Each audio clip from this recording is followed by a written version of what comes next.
are back here, Siege 2018. I'm Brian Miller, and I have pulled my first victim, as I promised you earlier this morning, Wes Wilson. Wes, thank you for joining us. It's my pleasure. It is good to see everyone. How are you guys doing today? Doing great, fantastic. So, one of my favorite questions to ask everybody is tell us your journey. Start from your youth, right? Oh my God. I know, right? Tell us your journey. What? Did you forget I'm old? Look how many gray hairs I have too, man. We're up there. We're seasoned. I may have a little bit more pepper than you do, so. Perhaps. No, I've been in gaming and conventions and things pretty much my whole life. I've been doing. I've founded a bunch of conventions and run events all over the Southeast. I actually ran a convention for Hi-Res about 6 years ago. I was their director of programming. And that was kind of interesting. But they tried to do a video game content creators convention called Game Vid Expo, and that was an interesting experience. I'm actually, like, as far as being in the industry, I mostly got into it probably about 10 years ago. I started doing podcasting. And I did a Minecraft podcast called The Shaft back in the day. Right. And that got me a lot of views. But before that, I did a show on Team Fortress 2 called Control Point. And we were pre-monetization YouTube. And so we started making Let's Plays back in the day that what we would do is we were filmmakers at the time. Right. And we weren't happy with people just putting up raw videos. So what we did was we would role play an adventure map in Minecraft, and then we would score it and edit it and have establishing shots and overlays. And so we made little movies. Cool. Additionally, we made music videos back in the day. We made some of the first Minecraft music videos. Oh, cool, fun. And many of the people who are famous for this stuff now are like, oh yeah, those guys, they really influenced me. So whenever you hear a famous band saying, hey, I was influenced by this band, and you have no idea who they are, that's me. I influenced a lot of very lucrative people. I inspired them to do what they do. Excellent. So what kind of games do you currently like to play? So the problem is I like doing having kids. Multiplayer games are probably the biggest thing that I have for socialization. Right. So I do a lot of PUBG. I know Fortnite is supposed to be the hotness, but I just don't like it as much. Don't throw knives at us here. We're just interviewing, right? I like Fortnite, but I like Save the World Fortnite instead. Like I like the PvE instead of the PvP. I can respect that. But I do a lot of PUBG. I recently went to Disney and took our Switch with me and started playing Breath of the Wild, and oh my God, it's so good. It's so good. Excellent. And so now even though I don't stream it, because it's too, I don't know, certain games, I feel like there's a difference between games that are entertaining to watch and games that are entertaining to play. And very ambiance driven games that have a lot of long exploring with not necessarily any payoff are not very good streaming games. And so I didn't stream Breath of the Wild. But I've really I crave it. Right. That's what I totally respect that. And I myself, I played World of Warcraft in vanilla days. Yes. And then I stopped about 7 years ago, but I am guilty of just getting back into it. I thought about it. Because we were in a completely different game now. That's what I understand. And the other thing is, I added it up.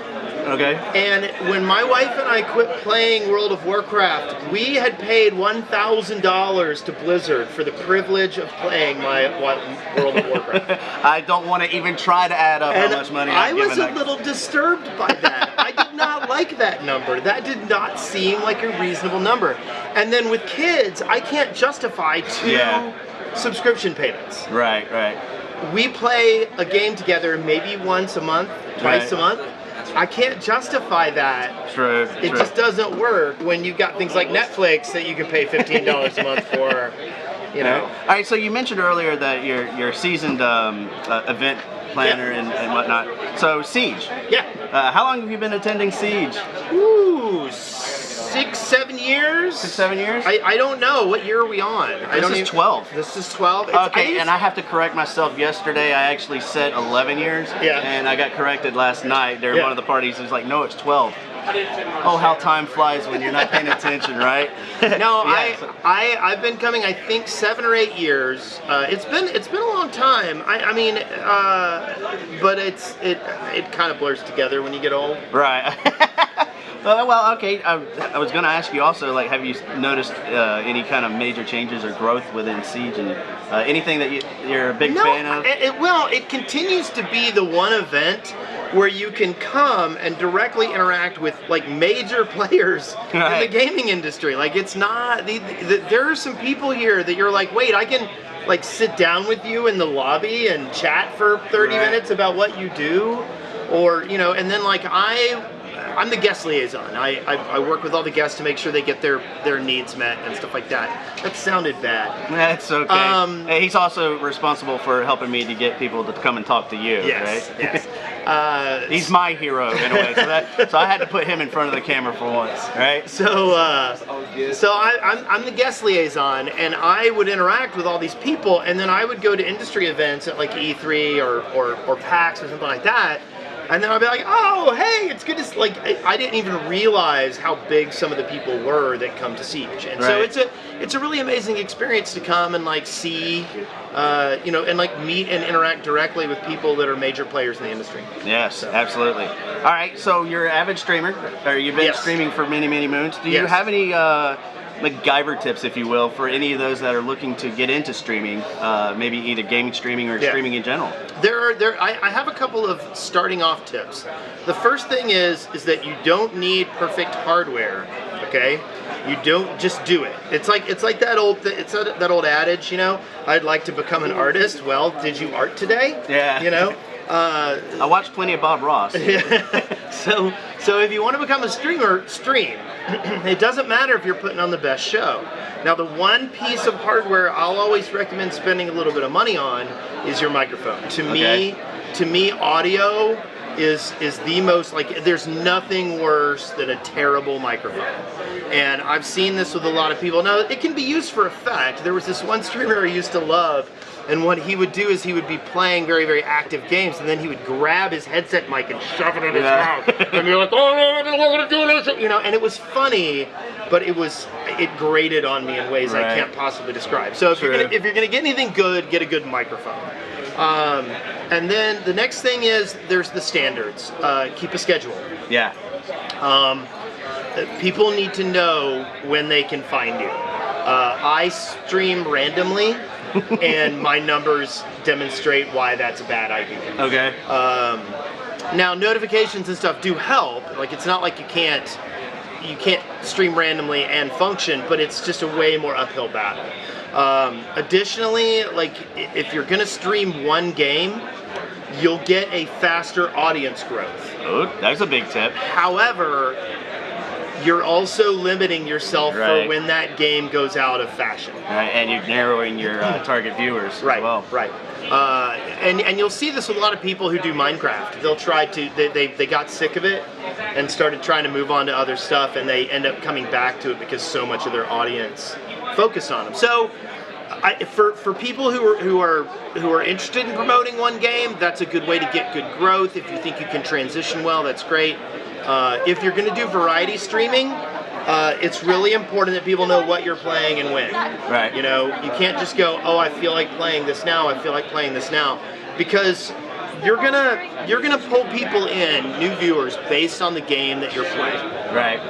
A lot of times, and then your goal is to keep them in for your personality.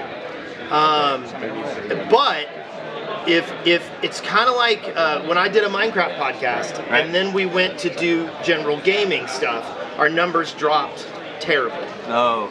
And the reason is because when somebody comes to listen to a Minecraft podcast, they know what they're getting. Yeah. But when somebody comes and listens to a general gaming podcast, and let's say you're into Fortnite.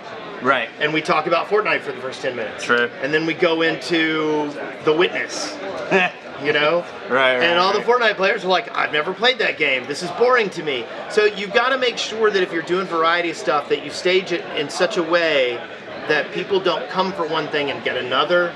and you're not deliberately losing viewers because you're not preparing them for what they're getting. Okay, well that sounds like sound advice for me, because that's exactly what I'm doing, is that uphill battle with changing game. Well, here at the GGDA, we love to show off and help promote the new games that are coming out and playing them, or having the developers play it, but always taking advice from the experts like yourself. So with Siege, I know you've spoken on several panels, but you also attend some of the panels. What are some of your favorite panels to attend or to get into? I tend to like two kinds of panels. Number one is the auteur who wants to show how they put their personality into what they do. Right. Because I think, like, when I did a game dev interview show, one of my favorite questions was, what is in this game that would not be here if you hadn't designed this game? Right. You know, what's the thing that's you in this game? To me, that's something that's always great, is when you can find an auteur game designer and tap into what they're doing in their game design that makes it unique unto them. And then the other thing that I always like is I like tapping into shortcuts. Shortcuts, yes. Okay. Like, for instance, yesterday you mentioned, was it Fusion? Is that it? And you're like, no, you can design a whole game, and you know, I get these kids to do it, and I'm like, really? That sounds like a great shortcut.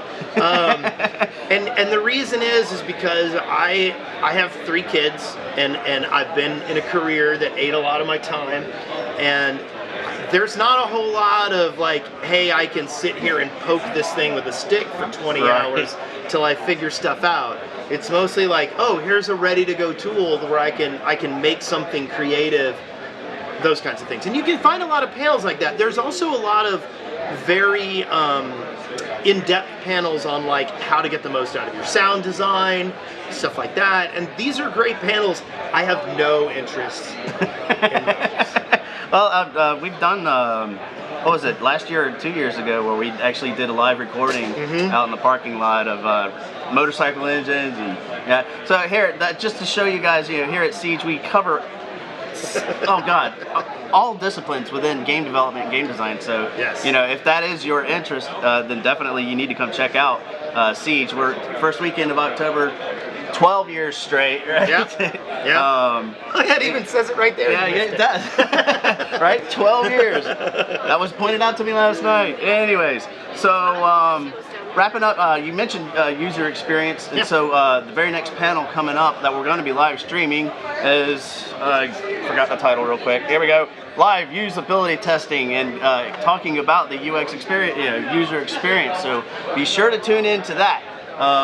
Coming up next, and then also we've got more awesome interviews coming up pretty soon. Like I mentioned earlier, one of my rock stars that I'm looking forward to, Matt Woomer, Blue Mammoth, and Brawlhalla. Great game, fun game. So I'm sure some of our viewers have heard of that game. Few of them. Very good. So leading into that, please stay tuned with us. Very soon, within the next 10 minutes or so, we're going to be starting the stream with our user experience panel. And my cameraman just walked away, so that's good. That's the beautiful thing about live streaming, you know, you get to see any faults and things that when we run out of words to say. Well, I mean, a lot of people don't realize that's what a lot of live streaming is. It's filling dead air. It really, really is. And that's why cable news is so terrible. Oh my gosh. It's kind of like jazz, you know? Improv jazz. And I've been except they have talent. Oh, thank you. I appreciate that. So we are going to cue the people that we are going to be moving on to the next panel here very soon. And I couldn't think of a better cue than that. Okay, excellent. So, again, thank you so much for joining us. Wes Wilson, you got any handles or tags you want to throw out? I'm Wes Wilson everywhere. WES Wilson on Twitter and Facebook. No, not Facebook. Twitter, YouTube, Mixer, Twitch, you name it, I'm everywhere. So he's a rock star. You got to check his stuff out, man. Good stuff. All right, you guys good? All right, so gonna tune out and tune in for the next panel. You gotta love live camera. Professionals. Yes, professionals. Doing it for years. Maybe. Not yet. All right, thank you very much. We'll be right back. I hope.